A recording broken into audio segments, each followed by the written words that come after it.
if your pregnancy test is positive and you're also positive for an STI.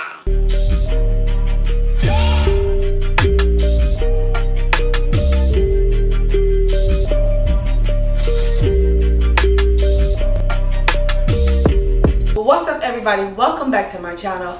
I am Forever Patra Denise, produced by Zenny Production. This here is my sweet tea. Just because it's tea does not mean it's gossip. Hey! Yeah, I reached 500 subscribers, and as I promised, I am telling the long-awaited and anticipated story of me being a baby mama.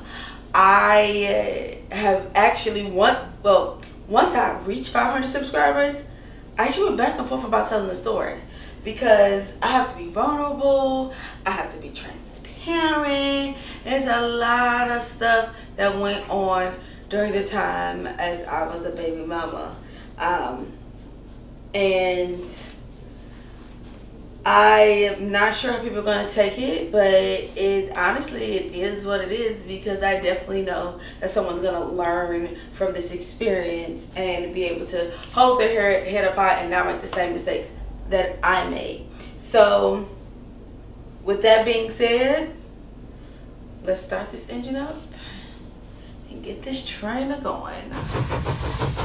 Episode 1 of my baby mama story. So me and my son's biological father met January 2005, and we met at a party. It was on campus at Western Michigan University. So I met my son's biological father there at the house party, and it was definitely dark, but I can definitely tell he was a black dude. And at that time in my life, I had a preference, and my when it come to guys, and my preference to guys was, you had to be the lighter skin of melanin, so a light-skinned dude with pretty eyes. Those were the type of dudes that I attracted, so those were the type of dudes that I was going for. And I felt like, okay, you know, they cute, whatever. That's what I felt back, you know, 15 years ago. So that's how we met. I gave him my number. No, did I have a cell phone? I don't even remember if I had a cell phone, but I gave him my number. Actually, I did have a cell phone, and I gave him my number, and he eventually called within like a week or so, and we linked up. And so at this time, like, I was just excited, I guess, just excited. Okay, he called me back. Now I will say, I definitely had back in the day, I definitely dealt with validation and things like that. So I was super geeked that he called. And I also dealt with, well, what do you want from me type of situation. So meaning that, okay, if you calling me, meaning you wanted something. We know what that want something means. So, but, you know, he was cute, or, in my preference, the preference that I had, he was cute, he my type, you know, I'm a fly girl, y'all know how that go. And okay, so we're gonna kick it. Now I was working, I've always worked, and so I never really knew like his situation of like where he was living, but I didn't have a car then, and he didn't either, so he would just catch the bus to like my house or whatever, and you know, we would kick it or whatever. And it would be like, I would be about to eat. Oh, you want something to eat? I don't mind grabbing food for you. Things like that. Did I really realize he didn't have no money? I don't think I did. I think I was just excited that somebody was liking me. I know that may sound weird, but that's my truth. And that's where the validation part came in, because I'm like, okay, it's, you know, really, you know, in my eyes at that time, attractive guy, really liked me. So, you know, I'm going to do me. I'm you know, I'm going to scoop him up or whatever.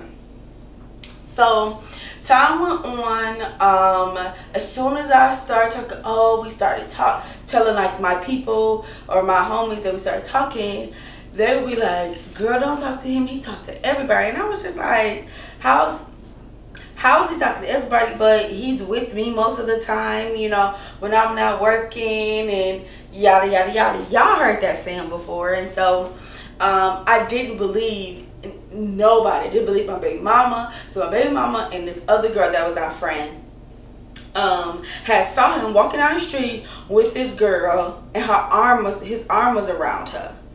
And so at that time, nobody really had cell phones or anything. And they was like, girl, we saw him walking on the street. And I was like, no, y'all didn't. Like, y'all didn't see him. Y'all, you know, and it wasn't in no, they salty. It was just like, you know, it just couldn't have been him. But in real life, it really was him. And the girl was a high school student. And so I began to be, I got a job as another job as assistant dance coach at Central. And the girl was on the dance team. Right? No, the girl's friend was on the dance team. This girl he was walking down the street with. And somehow I was like, I went to my boyfriend's house when I get out of practice. And they was like, so these were obviously high school students, and I'm 19, you know, girl. And they was like, oh, you got a boyfriend, and yada, yada, yada, yada. And I was like, yeah. So when I brought up his name, one girl was like, you know, such and such. And I was like, yeah. And she was like, oh, my friend go with him. And I was like, girl, your friend is in high school. She was like maybe 16 years old. I was like, why would he go with date some high school? I was like, no. But he was really dating her. But definitely the biggest red flag. But did I think about that? No. So, long story short, at the beginning of the relationship, his sister's father dies. Right? Now, at this time, like, this was like the beginning of the relationship, maybe 2 months in the relationship, and I don't even think we even made an official relationship. Like, okay, are we together or none of that? I don't even know. I just know that we never really stopped spending time together, just continue to progress. So I found out about his sister's father's dying, and I was, you know, like, oh my God, I'm so sorry to hear that, yada yada yada. And at that time, like, I hadn't met his family or anything like that. And it didn't dawn on me that I hadn't met his family or anything like that. So about, you know, let's do like 3 to 4 months in, that's when I started, people started telling me more and more stuff. Oh, he's dating this girl, he's with that girl, he's doing this, he's doing that. And I'm just like, why everybody got something to say about my dude? Like, mind your business. Y'all know how people be blinded by the mess. Mind your business, mind your business, mind your business, right? So May comes of 2005, I'm sorry, not 2015, 2005, my baby mama finds out she's pregnant. And we like, oh my God, like, you pregnant, you know. And so, you know, as her friends, we didn't really know what was gonna happen. So the next month, my birthday, we get turned up. It's my birthday, and it was a little club in Kalamazoo. We was going to, I can't think of what it was called, but we went. We had, oh my God, we had so much fun. So about 2 weeks later, I'm at his brother's, at that time his brother's wife, who he has children by, house, and we was laid up and doing all type of stuff we shouldn't have been doing. And in all reality, we weren't using any protection at all. Now that I think about it, I never asked him who he had been with before me. I never, I had never been on birth control at this point. Well, I had never been on birth control at all. And so anytime we were just intimate, we were just intimate. And I never thought to say, like, who have you been with, like, how many parts, none of that. That's how I was just, like, so blinded by it. I never thought that, right? So my body is very regular, and still at 35 years old, my body is very regular. So if I miss a period, I'm pregnant. I got 3 kids now, so you can tell how many periods I missed, right? June 2005, coming up was my birthday, we turned up. As I told you, we have been you know, doing grown folks things without protection. I know. And I didn't even think about it. So now July comes, and, you know, my period's late. And I'm like, my period late?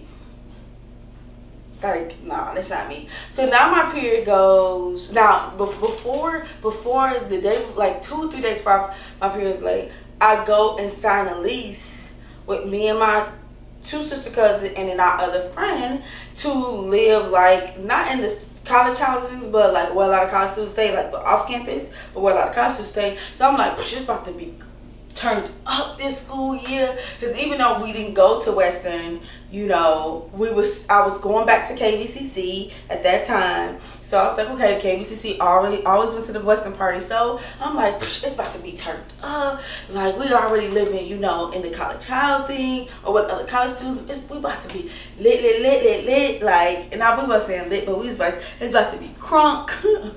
And literally like 2-3 days later, my period didn't come. And so I literally waited 9 days. Right. I waited 9 days and I was like, I need to go to the doctor. So my dumb self thinking I'm sneaking or something, I don't know. Because at this time I'm still staying at my mama's house. And I was like, oh, my kid dropped me off to the doctors. I'm not really feeling well. Yada, yada, yada. What am I going to the doctor for? Exactly. Duh. So I go to the doctor, and at this point, I'm like, I guess I'm starting to see the light a little bit, right? And I'm like, okay, I need to do a full physical. I hadn't had my physical since the year before, so it's time for me to have physical anyway. I was like, I need to do a full physical, and I need to know my period. Like I'm starting to see the light. Like, my period is, I need to take a pregnancy test. Hopefully it's just stress because I'm trying to move and, you know, yada, yada, yada.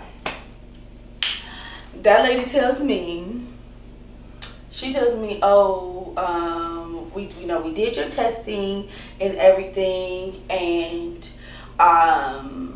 you are pregnant. And I told the lady she was lying. I'm not pregnant. And then she also told, she was like, your pregnancy test is positive, and you're also positive for an STI.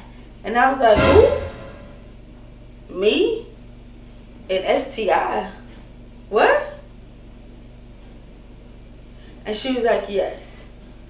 So I was like, the first thing I thought about before I spoke, I was just like, I never asked him who he had been with before me. Had he gotten tested? Like, none of that. I hadn't asked him that. And then I think like, and then you said I'm pregnant. So then I'm denying that. Like, no, I'm not pregnant. So I literally sat in the doctor's office for another like 45 minutes to an hour, drinking water out the faucet in the bathroom with a little cup. Not the cup you pee in, but just a little cup, like a pill cup, just so I could go pee, so then she could do it in front of me. So I had her do it in front of me, so she literally put the drop on the stick. It was like, doop. As soon as the drop hit the pregnancy test, it was said positive. And I literally kind of just like, the room started to just spin and spin and spin and spin. And I was just like, what? Right? So now I'm 20 years old, about to move to my own place, and now I'm pregnant. Like, me pregnant? I was just like, so then I'm like, well, how did I get pregnant? And I thought about it. I was like, we weren't using protection. So it wasn't, in our reality, it wasn't like I wasn't trying to get pregnant because we weren't using protection. We wasn't using any contraceptive. And in reality, it pretty much looked like I was trying to get pregnant. Because when you're not using protection, if you're having, you know, adult relations with somebody and you're not using protection, you definitely are trying to get pregnant. And the only other thing I thought about, I was like, well, at least my baby gonna be cute. I know that's stupid, but that's what I thought. I was like, at least my baby gonna be cute. Because I was like, I'm cute. You know, y'all know I had my preference. So my preference was, you know, cute. And I was just like, I'm about to have a baby? Like, nah. So at this point, I know I'm pregnant. I come out and tell him, we leave out, and I tell him that I'm pregnant. And he just looking stuck, like, and I'm like, yeah, I'm pregnant. He never asked me was it his or, you know, nothing, because we was together all day, every day outside the time I was working. So he like, oh dang, like he's like, oh dang, I done messed up for him. That's what he thinking. So at that point, I go back to my mom's house, and my mom was like, well, you work, you know, I go back to my mom's house. So a few days later, my mom was like, well, you working, you doing all this, you know, you, by January, you should have enough money to, I had got accepted to Bethune-Cookman University right after I graduated, but she, you know, I didn't have enough money to go, so I didn't go. And she was like, you should reapply to Bethune-Cookman, you know, now that I'm work, you know, she was like, I can help you with the job that I have, you know, keep some money in your pocket while you there, yada yada yada. And I'm thinking to myself, girl, with the stroller, okay, try to apply to school in January. No, ma'am. She had no idea. So at that point, I just told her, I was like, well, I'm pregnant. Right? It is what it was. I'm pregnant. And she was like, I had a feeling you was pregnant. Y'all know how mamas is. My auntie was like, I had a dream you had a, that's what she said. I had a dream you had a light-skinned baby with a big old head. And I had a light-skinned baby with a big old head. Right? Now I'm pregnant, and I'm like, I don't really know if I really want to be a, you know, mom. But personally, I am pro-life, so I was like, okay, I'm going to look into giving my baby up for adoption. And I, you know, talked to some agencies, and they sent me some stuff, and so I was 100% for it. And so they sent me, once I got through that process of being 100%, but I knew he wasn't going to be 100% because of the things that had happened in his, like, his life past growing up. I knew he wasn't going to be for it. And I know each state is different when it comes to adoption for the other parent to agree or disagree. But I'm like, okay, if you're not going to agree, but I know you're probably not going to really help me like that, I need to figure out what's best for me to not be a single parent. So I found a family. I literally found like a mixed family because I figured my baby would be light skinned. I know that's weird, but I figured my baby would be light skinned. So I found a mixed family, a nice family. They didn't have any children and everything. So, you know, had chose a family. It was actually between two families, but I was leaning towards more to this other family. And I was like, okay, I'm gonna do this. I'm going to do this. And then something happened when he went to some party with his homies and got hit in the head with a glass bottle and busted his head open. So it's 12 o'clock in the morning. They come get me. I'm like 5 or 6 months pregnant at the hospital with him, and I'm so sorry. I'm sorry. I love you like I love my baby. And this time I found out I'm having a boy. I love our little son. And yada yada yada. So I got sucked into that. Don't judge me, it happens. And but I still was kind of on the verge of like, okay, I still want to get this baby up. So then Christmas 2005 come, and one of my good friends' mother passed away, so that was, you know, hard for us or whatever, and hard for her. And I just was like, I'm going to take care of this baby. Whatever I need to do, whatever I gotta do, I'm gonna try to make my family work. That's what I'm thinking, right? So the family part was the last part, but I'm going to be the mom for this baby. I'm gonna do what I need to do. I'm gonna be responsible, and I'm gonna do what I need to do for this baby. So at that point, I decided not to give my son up for adoption. It was a very hard choice, even though, you know, a little part of me wants to make sure my family, to see if my family's gonna work. I began to think like I probably won't forgive myself if I give this baby up for adoption. What I mean by that is I didn't even try, and I probably would never have any more children after this. And that was just that was my reality. Like I would make sure I'm in a position that I would never have children again, because I never want to be in a position where, you know, a man is undecisive of what he wants, and pretty much me not be in control of the situation. That's pretty much what I'm saying. So Christmas 2005 comes, and I'm like, okay, financially you're not working, you ain't been working, you're not doing anything, like I need you to contribute. You know, December, which is only 3 months before I had my baby, I'm like, you know, he he needs things. Right now, this baby doesn't have much, and what he does have has been all of me, so you not contributing. So for some reason, I guess he thought that was to go and break into some houses and bring me the stuff. Yes, this was years and years ago. I didn't find out who it was, like where he did it or anything like that. But he bought me like 2, like Sam's Club jars of pickles, Sam's Club like pickle jars full of change. They were huge. They were huge. It ended up being almost like $500 in them change. I didn't know where he got it from. I thought somebody had gave it to him, or it was something he had before. There was like some laptops that, you know, and I was just like, oh, like, where did you get this stuff from? And it was kind of just like on a hush hush. So I didn't really ask no questions. I did, you know, take that money. I was able to buy my baby stuff and diapers and wiping it. It helped me out. But I didn't know until later on it was stolen. And I was just like, this can't be the only way you know how to, you know what I'm saying, take care of things. So I continued to press forward. But because most of my family and friends did not like him, only 5 people came to my baby shower.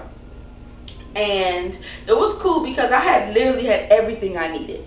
Everything I needed, I bought myself. I had diapers up for 6 to 8 months. I had clothes up to like 2T. And I mean clothes, like stacks of dress, like clothes, shoes, diapers, wipes, everything. Because my thing is I'm gonna do, if I'm gonna do this, I'm gonna do this. I'm gonna do it right.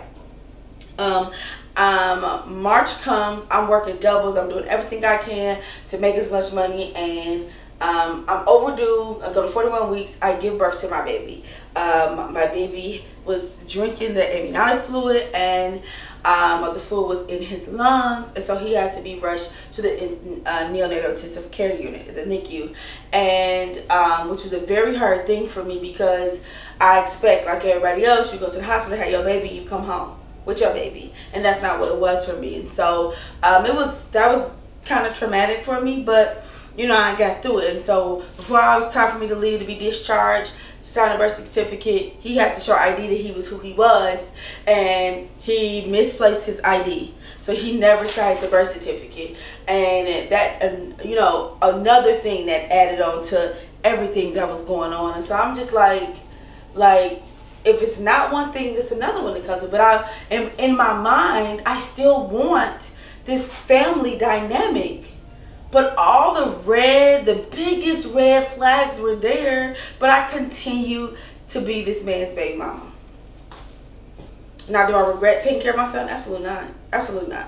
But I don't know why I was so blinded. And I think well, I do know why I was so blinded. It was because I never intended to be a baby mama. So I wanted to do everything I could to make it work. Y'all, this is just episode 1, okay? And to be honest with you, episode 2 and 3 and 4 just gets juicy and juicier. I'm still a little bit of, you know, kind of a little nervous a little bit about parts, you know, episodes 2, 3, and 4, but you know, this story gonna help somebody else, y'all. I am Forever Patra Denise, and y'all be sweet.